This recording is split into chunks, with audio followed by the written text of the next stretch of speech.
BJP जिला पुंछ के ज़ेर-ए-एहतमाम विकसित भारत संकल्प कन्वेंशन का इनेकाद चौधरी अब्दुल गनी ने कहा, मोदी हुकूमत के 12 साल अवामी एतमाद, तरक्की और फलाही स्कीमों के बेमिसाल दौर की अलामत। आदाब, मैं हूं माजिद चौधरी और आप देख रहे हैं पुंछ अपडेट्स।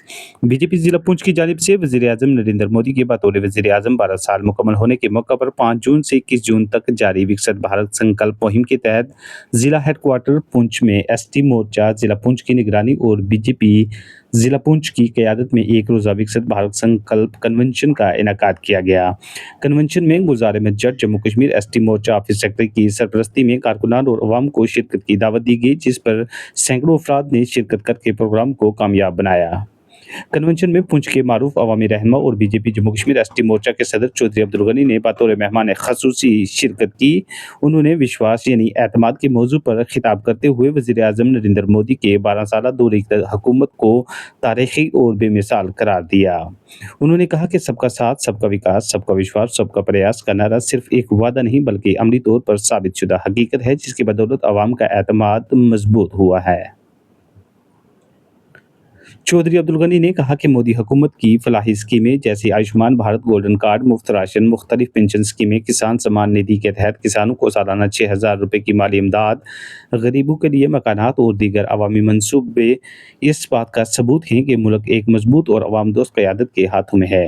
उन्होंने जम्मू कश्मीर हुकूमत पर तनकीद करते हुए कहा कि मौजूदा हुकूमत 2 साल के दौरान अपने वादों को पूरा करने में नाकाम रही है और अवाम का एतमाद खो चुकी है।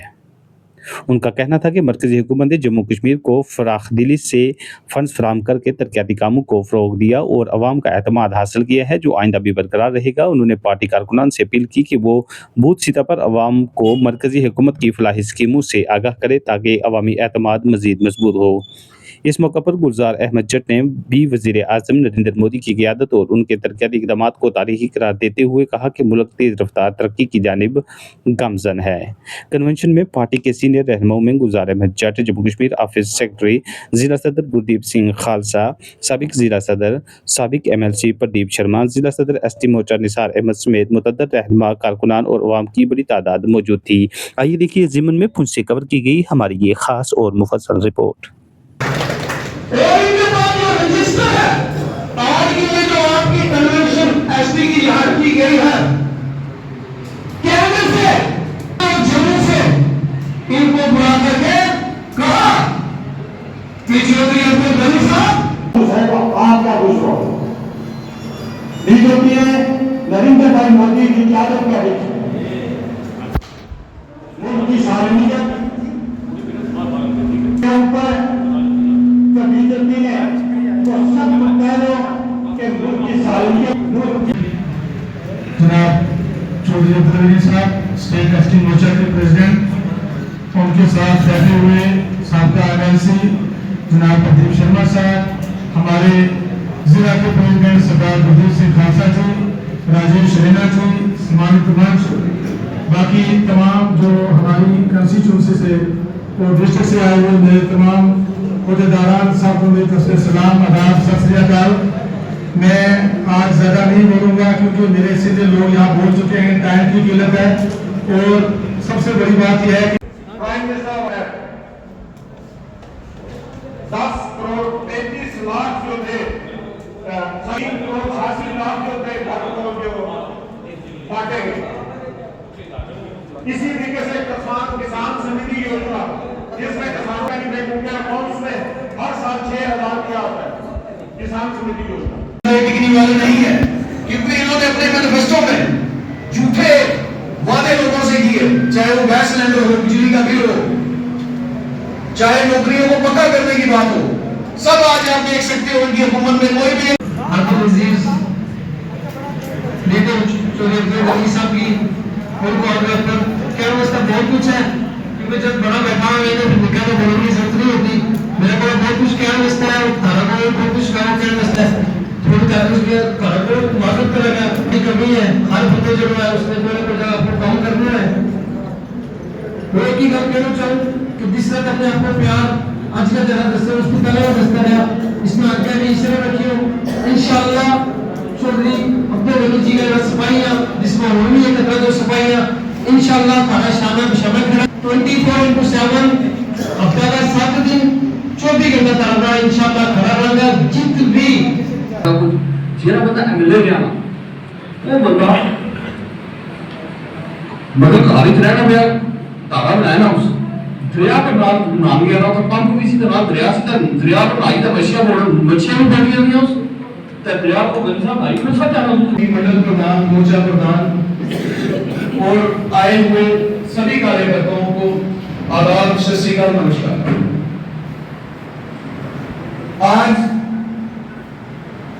जैसे कि आप सब जानते हो, मैं फिर से आज की स्टेज से आप सबको सबसे पहले ये बधाई देता हूं हमारे देश के माननीय प्रधानमंत्री नरेंद्र भाई मोदी जी को 7 जून को 12 साल कंप्लीट होने को जा रहे हैं और 10 जून को जितने भी आप यहाँ इस आज के इस मौसम में तशरीफ लाए, आपको पार्टी से भी प्यार है, पार्टी के असूलों से, पार्टी की लीडरशिप से प्यार है, तभी आज जिम्मेदारी का काम चल रहा है।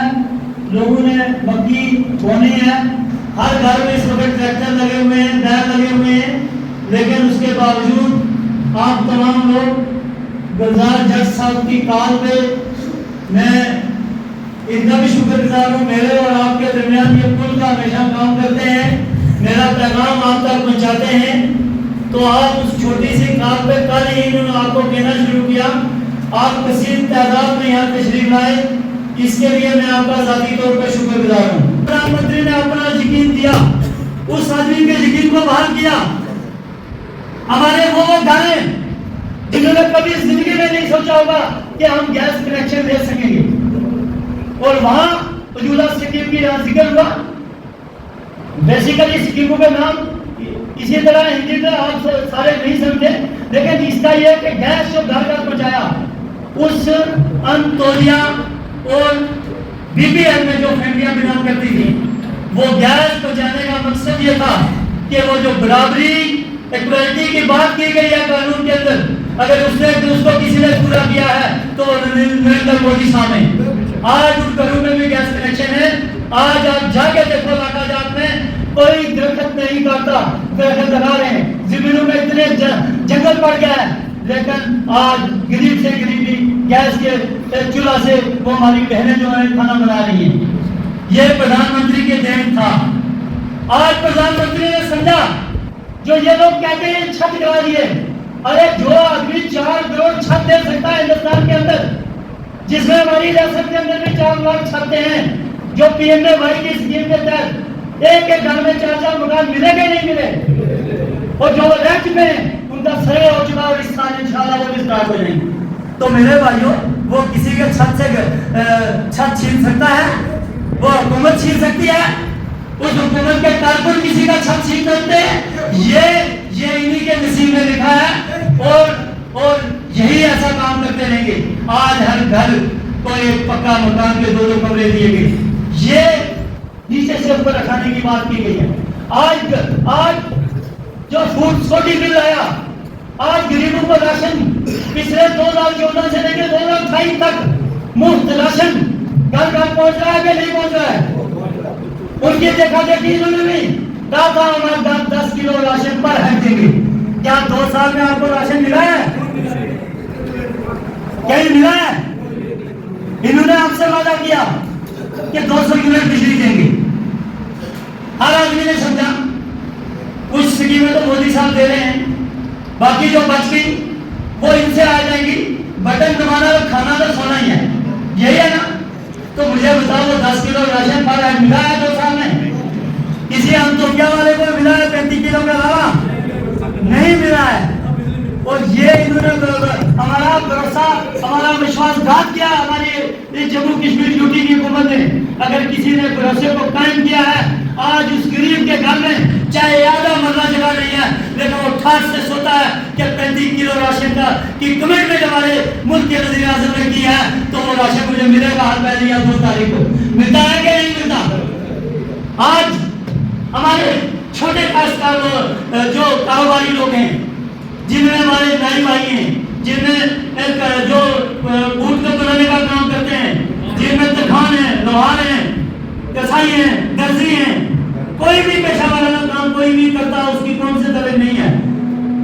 लोगों को आज तक किसी ने क्या लोन दिया मुफ्त? 2-2 लाख रुपया लोन दिया उन लोगों को? क्या आप अपना कारोबार चलाओ और वो इंटरेस्ट फ्री लोन दिया, उसमें सब्सिडी भी रखी कि 5 साल में आपने वापस करना है। ये भरोसे की बात है। आज हमारा पढ़ा लिखा तबका हमारी जम्मू कश्मीर यूनिवर्सिटी के अंदर 35% से ऊपर अनएम्प्लॉयमेंट हो चुकी है। पढ़े लिखे बेरोजगार जो 35% बहुत बड़ी तादाद होती है, कम नहीं होती किसी एक स्टेट की। जहां 1,40,00,000 हैं तो अगर 35 को हम उससे जरूर दें तो हमारा 50 लाख से ऊपर पढ़ा लिखा नौजवान आज दर बदर की ठोकरें खा रहा है। मैं पिछले दिनों में देख रहा था पोर्टर की भर्ती में हमारे पीएचडी पढ़े लिखे बच्चे, हमारे एमए की डिग्रियां ली हुई, ग्रेजुएशन की डिग्रियां ली हुई और इंजीनियर की डिग्री ली हुई बच्चे पोर्टर की भर्ती के लिए, एसपीओ की भर्ती के लिए आज वो उस लाइन में लगे हुए हैं जहां हमारा 8वीं पढ़ा हुआ भी है। तो मेरे भाइयों, ये जो रोजगार देती थी ये किसकी जिम्मेदारी थी? जिस सरकार ने हमारे 79 लोगों से 1 लाख नौकरियां देने का वादा किया और आपने पिछले दिन में सुना होगा 1 साल के लिए मैंने फ्रीज कर दी है तमाम नौकरी। ये भी सुना है फ्रीज मसले 1 साल कोई नौकरी नहीं निकलेगी। 2 साल पहले गुजर गए, 1 साल और मेरा अल्लाह चाहेगा, अल्लाह करेगा, आपकी दवाएं साथ हुई, इसी साल मेरे ये तय हो गया अपने घर चले जाएंगे।